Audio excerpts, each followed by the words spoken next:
Cote in the Department of Surgery, Large Animal Surgery. I was told already that I have too many slides, so that's stressing me.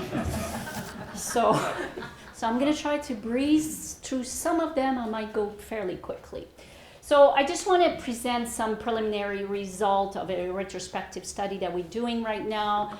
We kind of started to do a modified surgical approach to interspinatus spinous ligament dysmotomy for kissing spine in horses. Just want to thank Luciana, Massimo, which helped in accumulating data, and Dr. Marie-Soleil Dubois, which did some of those surgeries.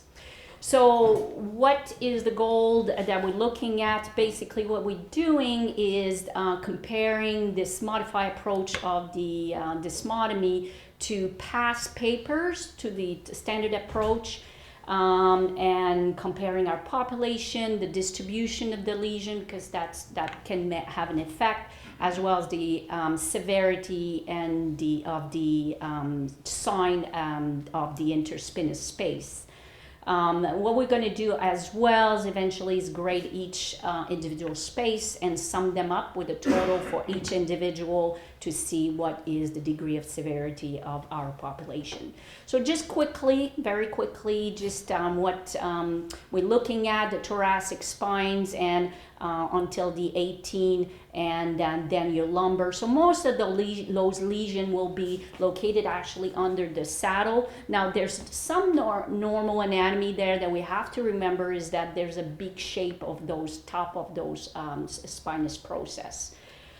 This is a section of the spine. So basically what you're looking at is your spinous processes, and what we interest us is that ligament in between the interspinous ligament, and it's broader at the bottom and narrow, and that can change with disease. And then obviously you have your supraspinous ligament at the top.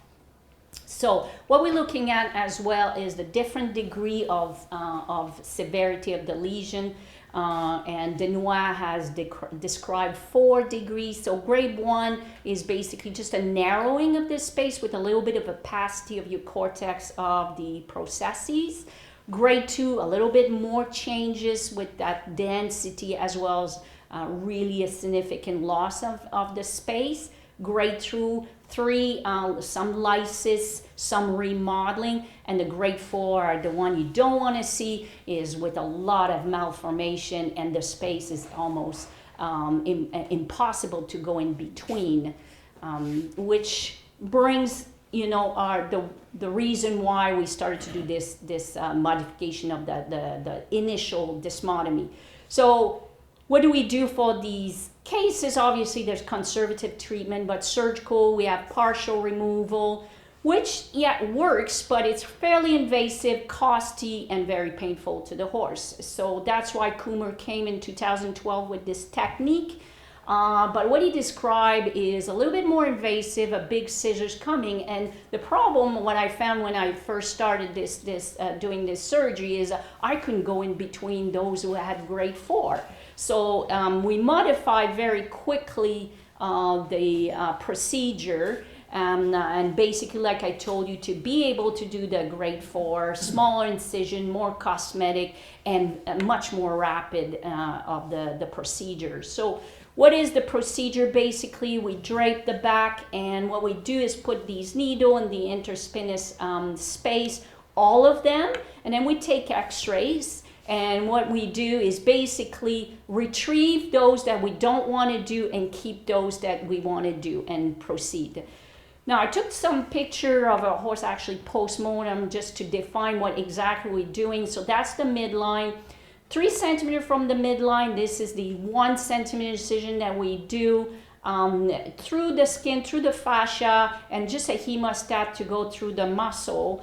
And basically when we dissect, that's what the instrument what we use, a tiny little osteotome, that really narrow, which helps to go in those grade 4, and then we follow up with this tenotome, but I prefer this one. And basically this is again the post-mortem. We dissected after doing the procedure, and you can see the vertebra the spacing really, nicely cut, and that's what we want to achieve all the way up. So obviously with that dysmotomy, super important that rehabilitation is followed, and the reason is this is going to heal again with scar tissue, and that scar tissue, if you don't bring in mobility, it's going to seize up again, and you're going to have the same problems. So very, very important to rebuild the muscle and the elasticity locally.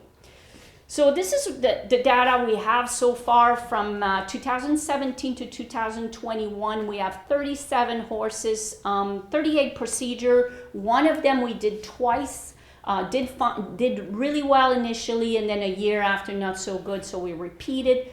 This is the distribution of the breed, mainly thoroughbreds and warm blood, as you can appreciate. A lot of male castrated male, and between 2 and 17, a bit surprising at 2, but and these again what they were doing. So this is preliminary result of the distribution of the dorsal spinous process population. We did it so far in red X-ray on 21 out of 37 horses. And as you can see, the distribution, the main problem is really between T12, T13, and T18, and which is basically your area under the saddle. The population that we have, so what we did is send a survey and phone them and ask them a lot of questions to obtain some data. So we looked at the level of performance. Most of them were mid-level, low level, and some of those horses were high level. So it was kind of interesting to see what kind of abnormal behavior these horses had. So we asked them. So one of the main one that they reported was actually bucking, rearing up, refusing to jump, and the others that we add a little bit at lesser occurrence. We also asked what exercise triggered that behavior. The main one was canter. Some of them they couldn't tell, it was none of, so that was their answer. Some jumping. I expected tight circle to be a little bit much higher because of the movement in the back, but not so much. Collected gait to me made sense. The pain level on those horses that were presented, 15 were moderate, 13 severe, 3 mild. Okay. Now on the survey, just keep in mind that 29 people answered the survey, and sometimes they did not answer all the questions, but in this case it varied. So problem duration before surgery, most of them were, between 1 to a year, but we had some that had been going on for a long period of time. Therapy prior surgery. So keep in mind that 16 horses had more than 2 treatments, and this is what people have attempted. So I'm not going to go in detail again. But we wanted to know what they thought was the improvement to conservative treatment. 18% said none, mild, and intermediate to significant was very low too. And I think the main fact that they were mentioning was that it was very short duration. So they might have been respond, but very short. So we have to, it's very important to understand that a lot of these horses have other issues. Other studies, like it can vary up to 40% that they have hind legs. So we asked the same. So that's the distribution of how many horses had hind limb lameness at the same time, front limb lameness, and other behavioral issue. But 16 of them had no other. This is a time to full training. Some were fairly quick, 12 of them within 4 months, and so on. Some never went back, and that was often those who had multiple issues. So this is our survey post-surgery. So far what we got is fully recovered was 13. Better, but less than they expected, was 11. The horse was the same, about 4. Non-related, meaning other problem, 2, and decreased performance as 0. So if you consider same or this and higher, the success was 93%. Problem post-operative, what we're looking at is if it was more cosmetic and as I said, it was a fairly faster surgery. No problem post-op was 21, white hair 3, other, I didn't get the other, and we're looking into that. There was one horse who had 1 incision, who had an infection and dehiscence, so that's the same horse. 1 muscle atrophy, which is the dimple. And if you look at satisfaction and appearance, most of the people were very happy. There was one person was not happy, and because of the white hair, because he wanted to resell the horse. And that is the score of satisfaction overall. Basically, you know, most of them were fairly satisfied. Some, as I mentioned, because of the combination of problem with other lamenesses and everything were not as satisfied with the because the horse did not return to full function.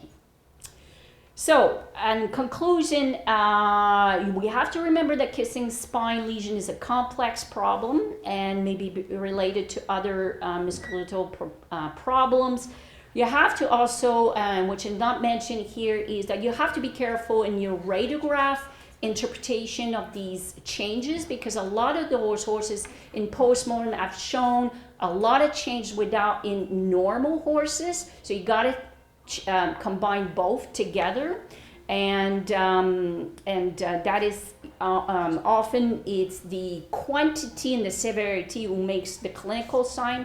And basically our conclusion is modified DISP seemed to be an effective surgery for kissing spine, minimally invasive.